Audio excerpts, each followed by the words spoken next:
Tax, जो कि है हमारा मोस्ट इम्पोर्टेंट टॉपिक। तो अब हम इस वीडियो में टैक्स के बारे में डिस्कस करेंगे।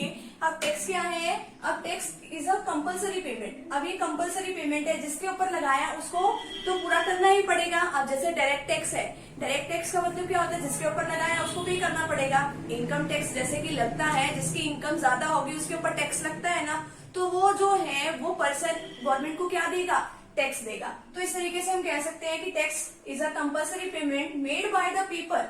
अब ये जो है टैक्स की पेमेंट कौन करता है? People and the companies. अब ये करेंगे किसको? To the government without reference to direct benefit in return. अब ये नहीं है कि हाँ भाई इन्होंने टैक्स पे किया है तो इनको सरकार से कोई जो है डायरेक्ट कोई बेनिफिट होगा, ऐसा कोई बेनिफिट इनको नहीं मिलता है कि डायरेक्टली इनको बेनिफिट गवर्नमेंट दे। ठीक है, तो टैक्स का मतलब क्या है? टैक्स एक ऐसी कंपल्सरी पेमेंट है कि जो कि लोगों के द्वारा या कोई कंपनी या कोई इंस्टीट्यूशन के द्वारा गवर्नमेंट को पे किया जाता है, लेकिन इसके बदले में इनको कोई डायरेक्ट बेनिफिट नहीं मिलता है बदले में। नेक्स्ट इसकी फीचर्स, कंपल्सरी पेमेंट है, जिसके ऊपर लगाया उसको पेमेंट करनी पड़ेगी। नेक्स्ट है पब्लिक वेलफेयर। पब्लिक वेलफेयर का मतलब क्या होता है कि हाँ भाई जो इनसे जो गवर्नमेंट को टैक्स के तौर पे जितना भी पैसा मिला है वो गवर्नमेंट आगे जो है पब्लिक वेलफेयर, सोसाइटी के लिए, सोसाइटी के डेवलपमेंट के लिए खर्च करती है।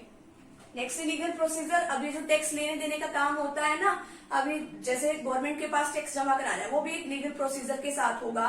कितनी रेट से जमा कराना है वो सारा कुछ जो उसके अंदर मेंशन होता है। Next, payment of taxes is personal responsibility of an individual. अब जो टैक्सेस के पेमेंट करना वो किसी भी इंडिविजुअल की, इंडिविजुअल का मतलब होता है किसी भी एक पर्सन की पर्सनल रिस्पॉन्सिबिलिटी होती है। नेक्स्ट है टैक्स जो है वो दो पार्ट्स में डिवाइड किया गया है, direct tax and indirect tax. हाँ, डायरेक्ट टैक्स का मतलब क्या है कि जिसके ऊपर टैक्स लगाया उसको ही पे करना पड़ेगा। Direct tax refer to taxes that are imposed on income of individual. Individual का मतलब क्या है कि किसी भी एक पर्सन के ऊपर and companies and are paid directly by them to the government. अभी डायरेक्ट टैक्स एक ऐसा टैक्स होता है कि जो पर्सन है या कोई कंपनी है वो किसको डायरेक्टली पे करती है?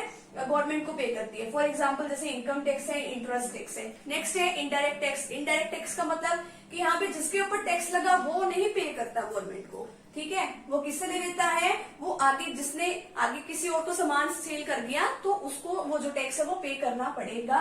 जैसे कि indirect tax is passed on to the consumer by the manufacturer और रिटेलर्स। अब जैसे कि जो शॉपकीपर है वो टैक्स नहीं देता, वो सामान तो ले लेता है लेकिन आगे जो है आगे कस्टमर जो भी उनके होते हैं आगे उनके ऊपर वो बर्डन शिफ्ट करता रहता है। आप कोई भी सामान खरीद लो मार्केट से, उसके ऊपर कहेंगे कि हाँ भी जीएसटी इतने % है। ठीक है, तो जो है टैक्स तो हमें देना पड़ता है, वो जो शॉपकीपर है वो थोड़ी टैक्स देता है। Indirect tax is passed on to the consumer by the manufacturer और retailer as part of the manufacturer और retailer price of a good और services. The consumer is ultimately paying the tax by paying more than the product value. आप देखो कि हाँ भाई एक तो वो प्रोडक्ट की वैल्यू देगा कि प्रोडक्ट की जितनी वैल्यू है उतनी तो उसने देनी है, और साथ में उसके ऊपर जीएसटी और ऐड कर देंगे तो उसको तो जो है ज्यादा अमाउंट की पेमेंट करनी पड़ती है। प्रोडक्ट की वैल्यू तो देनी है लेकिन साथ में जो है वो जीएसटी की वैल्यू भी उसको देनी पड़ती है। ठीक है, तो इसका एक एग्जाम्पल है गुड्स एंड सर्विसेज टैक्स। ये जीएसटी जो है पहले बहुत सारे टैक्सेस होते थे, अब उनको सबको काट के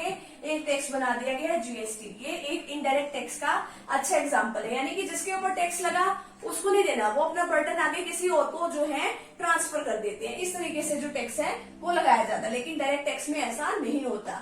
और एक इसमें होता है कि हाँ भी प्रोग्रेसिव टैक्स लगता है। प्रोग्रेसिव का मतलब क्या है? जिसकी इनकम ज्यादा उसके ऊपर टैक्स भी ज्यादा, जिसकी इनकम कम उसके ऊपर टैक्स भी कम होता है। ठीक है, तो इस तरीके से जो रिच पर्सन है उनके ऊपर ज्यादा टैक्स लगता है, जो गरीब है उनके ऊपर थोड़ा कम टैक्स लगता है। ठीक है, अलग अलग % रेट होती है, इस तरीके से उनके ऊपर टैक्स लगता है। तो फटाफट से भी आप इतने का स्क्रीनशॉट ले लीजिए आगे।